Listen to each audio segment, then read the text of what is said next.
72 घंटे बाद पीएम मोदी लेने वाले इतना बड़ा फैसला कि हिंदुस्तान की सियासत में सुनामी आ जाएगी। केरल, बंगाल, राजस्थान सब मिलकर मोदी को कोसेंगे, पर महंगाई से त्रस्त जनता कहेगी वाह मोदी जी वाह।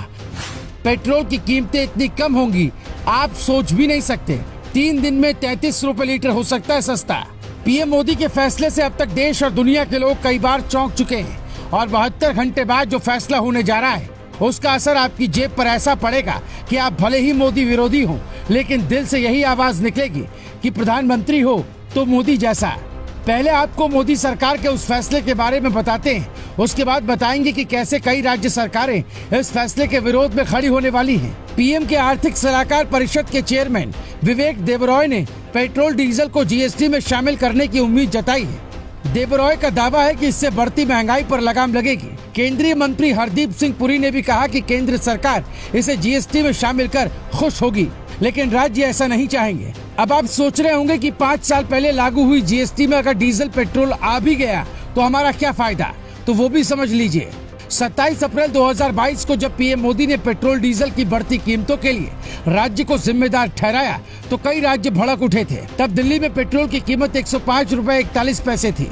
पेट्रोल का बेस प्राइस 56 रुपए 32 पैसे, माल ढुलाई में आने वाला खर्च 20 पैसे, डीलर कमीशन 3 रुपए 86 पैसे, एक्साइज ड्यूटी यानी कि केंद्र सरकार का टैक्स 27 रुपए 9 पैसे और वैट यानी राज्य सरकार का टैक्स 17 रुपए 13 पैसे था। वैट और एक्साइज ड्यूटी को मिला दे जो 44 रुपए 22 पैसे टैक्स 1 लीटर पेट्रोल पर राज्य और केंद्र सरकार लेती है। यही अगर जीएसटी में शामिल हो जाएगा तो इसका निर्धारित टैक्स स्लैब होगा। मान लीजिए कि सरकार ने इसे सबसे ऊंचे टैक्स स्लैब यानी 28% टैक्स में शामिल किया, तो बेस प्राइस जो कि 56 रुपए 52 पैसे है उसका 28% यानी 15 रुपए 82 पैसे होगा।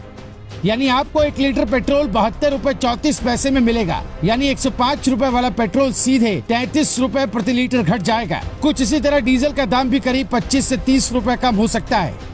भारत ने मई महीने में ही सारे पुराने रिकॉर्ड तोड़ दिए। रूस से 30.36 लाख मीट्रिक टन तेल मंगवाया। इराक के बाद अब रूस भारत का दूसरा तेल आपूर्तिकर्ता बन चुका है। भारत को अच्छी छूट मिल रही है। भारत चाहता है रूस $70 प्रति बैरल पेट्रोल दे। अगर ऐसा हुआ तो पेट्रोल और सस्ता होने वाला है। रूस यूक्रेन युद्ध की वजह से रूस पर लगे प्रतिबंधों का फायदा अब भारत की जनता को मिलने वाला है। अब अंतर्राष्ट्रीय बाजार में तेल की कीमतें बढ़ेंगी भी तो आपको ज्यादा महंगा पेट्रोल नहीं खरीदना पड़ेगा। कुछ दिनों पहले भी मोदी सरकार ने एक्साइज ड्यूटी कम की थी, लेकिन कीमतें उतनी कम नहीं हो सकी जितनी होनी चाहिए। ऐसे में महंगाई पर लगाम लगाने के लिए मोदी सरकार इस बड़े फैसले पर विचार कर रही है। 28-29 जून को चंडीगढ़ में होने वाली जीएसटी काउंसिल की बैठक में इस बात पर फैसला हो जाएगा कि 5 साल बाद जीएसटी के दायरे में डीजल पेट्रोल को रखा जाए या नहीं।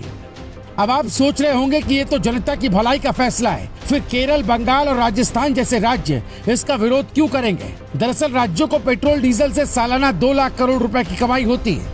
अब जिन राज्यों में बीजेपी की सरकार है वहाँ की सरकारें तो इस फैसले को सहन कर लेंगी, लेकिन केरल, बंगाल, राजस्थान और छत्तीसगढ़ जैसे राज्य जहाँ बीजेपी के विरोधियों की सरकार है वो जरूर चिल्लाएंगे कि मोदी ने हमारा खजाना खाली कर दिया।